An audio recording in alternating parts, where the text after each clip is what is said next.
नहीं, चोट्टे कह रहे थे कि मिस्री से क्यों बुलवाए, मतलब सोचिए भाई, मिस्री एक अधिकारी है, उससे बुलवा करके तो और ज्यादा थप्पड़ मारा था ट्रंप ने।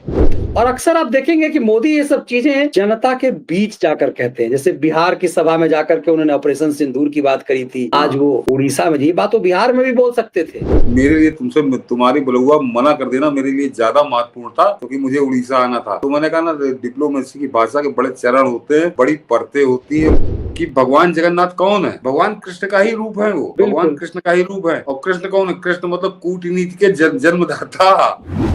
कि प्रधानमंत्री मोदी जूता जो है बड़ा रेशमी चादर में लपेट के मारते हैं।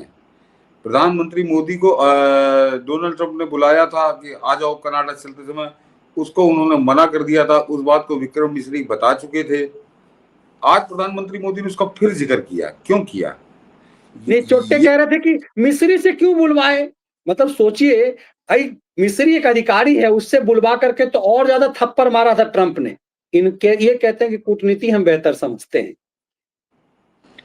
तो इसको आप समझिए कि वो प्रधानमंत्री मोदी ने अगर आज कहा है, और हिंदुस्तान आने के बाद अभी इस घटना को हुए 3-4 दिन हो गए, तो उन्होंने ट्रंप को एक बार फिर याद दिलाया है। और ट्रंप की तरह वो झूठ नहीं बोल रहे, क्योंकि उसकी पुष्टि सब कर चुके हैं कि हाँ, ट्रंप ने बुलवा दिया था, उन्होंने मना कर दिया था।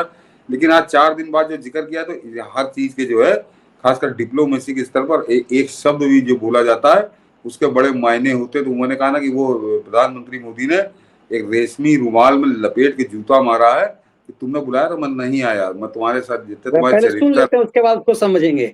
आज वो जाके उड़ीसा में ही जाकर के क्यों उन्होंने कहा, और किस संदेश, क्या संदेश दिया, जरा समझने की जरूरत है।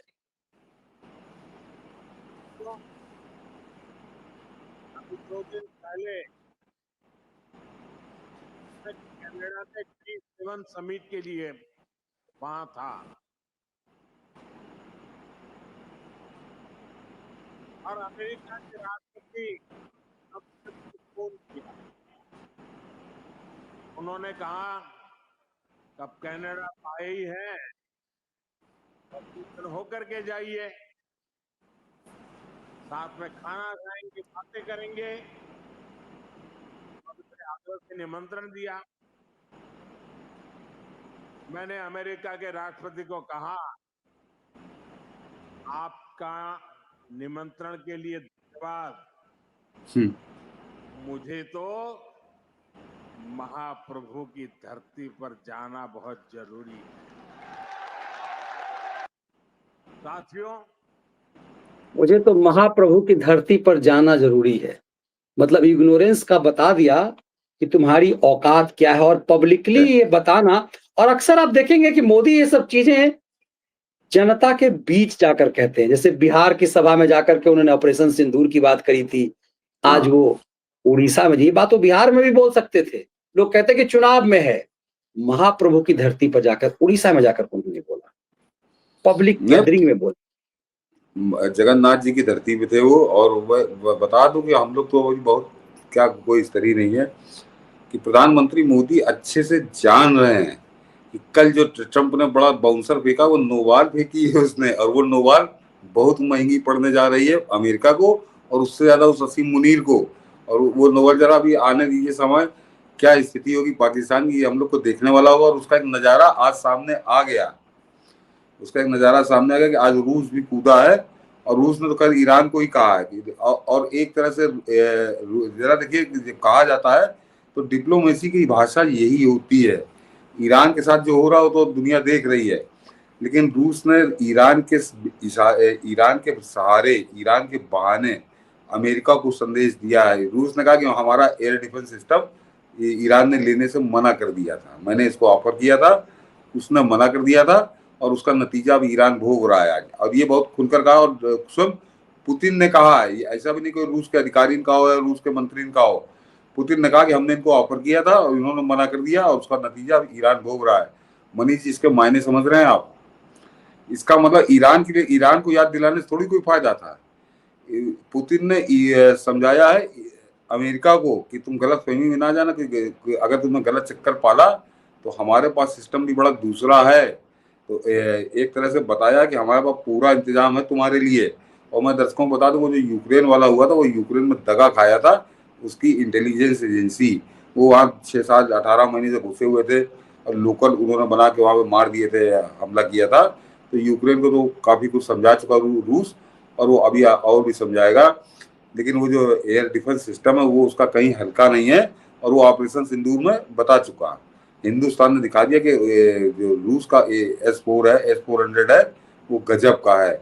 और रूस उससे आगे का एक स्टेप बना चुका है, S-500, जिसको लेने की बात भारत कर रहा है। तो रूस ने एक तरह से ईरान के बहाने अमेरिका को समझाया है कि किसी गलत फहमी मत रहना, तुम्हारे लिए बड़ा महंगा पड़ेगा। और ये उड़ीसा से भी संदेश अपने आप में बड़ा है कि सब सीधे डायरेक्ट मैसेज चला गया कि इस देश के उजड़ खैरातियों को भी, ये कांग्रेस के उचक्कों को भी, और सीधे वो बुढ़ा ट्रंप को भी।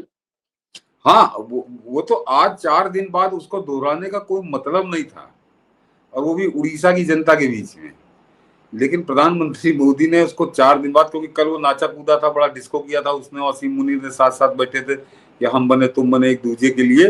तो उन्होंने याद दिलाया कि तुम्हारी औकात कितनी है, तो तुम आसिम मुनीर के साथ खाना खाने में तुम खुश हो सकते हो, मेरे लिए तुमसे तुम्हारी बलुआ मना कर देना मेरे लिए ज्यादा महत्वपूर्ण था, क्योंकि मुझे उड़ीसा आना था। तो मैंने कहा ना, डिप्लोमेसी की भाषा के बड़े चरण होते हैं, बड़ी परतें होती हैं, बड़े उसके जो वो संदेश होते हैं जो कहे नहीं जाते, अपने आप सुन लिया जाता है। और डोनाल्ड ट्रंप ने बड़े अच्छे से सुना होगा इस संदेश को। देखिए, मुझे मुझे सबसे इंटरेस्टिंग लग रहा है, चुनाव बिहार में है। ये बकलोलों की जो चंडाल चौकड़ी है, ये खैरात पर अपनी मानसिक बुद्धि विलुप्त कर चुके बोकों की जो टीम है, उन्हें लगता है कि यदि बिहार में यदि बोलते, भाई सिवान में भी तो बोल सकते थे ये बात ना, सिवान में भी तो जनसभा थी। उड़ीसा में महाप्रभु की धरती पर जाकर के बोले। तो ये संदेश बहुत, इसी ने कहता ना कि सिर्फ ट्रंप की कुटाई नहीं की है, ये ट्रंप के नाम पर नाचने वाले ये बकलोलों की चंडाल चौकड़ी को भी जुतियाया है उन्होंने कि तुम्हारा लेवल उड़ीसा क्या है। उड़ीसा को इन कांग्रेसियों ने, इन कम्युनिस्टों ने, यहाँ के इनके चाटुकार क्या कहूँ दलाल इतिहासकारों ने उड़ीसा की ऐसी छवि बना दी थी पूरे देश के अंदर कि उड़ीसा तो गरीबों की, दरिद्रों की, भूखमरों की, भिखारियों की धरती है। जिसे लगता था उड़ीसा बहुत एक बोझ है इस देश के ऊपर। उड़ीसा भगवान जगन्नाथ की धरती है। और जगन्नाथ का मतलब क्या होता है, मैं दर्शकों से कह रहा हूँ, पूरे जगत के नाथ, पूरे जगत के नाथ उनकी धरती है। उसको इन कांग्रेसियों ने 70 साल तक बहुत बदनाम किया। अभी तो मनीष जी के जरिए मैं अभी जब गया था उड़ीसा 5-6 महीने पहले, तो वहां पे जिन सज्जन से मिला तो वो बड़ा वो एक तरह से उखड़ गए वो कि कहाँ कहाँ उड़ीसा में कहाँ कौन कहता भिखारी प्रदेश है। तो हमने कहा ये यहाँ पे पूरे देश के अंदर ये प्रचारी था। तो उन्होंने बताया कि असलियत कुछ और है। तो वहाँ भगवान जगन्नाथ जहाँ बैठे हो वहाँ क्या कमी है। तो वो जो मनीष जी ने कहा कि बिहार के बजाय उन्होंने जगन्नाथ के शरण में पहुंचे, तब उन्होंने बात कही। तो मोदी का एक एक स्टेप बड़ा सोचा समझा होता है कि ये कहाँ पे क्या कहना है, कहाँ क्या कहना है। और ये कहते हैं कि डिप्लोमेसी नहीं आती। ये डिप्लोमेसी भगवान जगन्नाथ की भूमि से ही ट्रंप को क्यों समझाई, और इन चंडाल चौकड़ी को क्यों समझाई, ये और समझ। वैसे मनीष जी एक और समझ लीजिए, आपको मजा आ रही इसमें कि भगवान जगन्नाथ कौन है। भगवान कृष्ण का ही रूप है वो, भगवान कृष्ण का ही रूप है। और कृष्ण कौन है, कृष्ण मतलब कूटनीति के जन्मदाता। भगवान कृष्ण जो है वो कूटनीति के एक तरह से जन्मदाता कह लीजिए, कूटनीति वहीं से शुरू होती है। तो उस धरती पे जाके उन्होंने बात कही है, और गजब की बात कही है। गजब की और बात आज इनको आज इनको विजय भी मिली है। देखिए भगवान जगन्नाथ का आशीर्वाद कि आज ही ईरान का भी फैसला आया है, और आज ही कनाडा का भी बयान आया है। तो वो जगन्नाथ का भी प्रभाव उसको मैं मानता हूं कि आज जो है प्रधानमंत्री मोदी को कूटनीतिक जो सफलता मिली है, उसमें दोनों चीजें बड़ा महत्वपूर्ण योगदान है। इसीलिए कृष्ण की भूमि से ही कूटनीति समझा गए मोदी।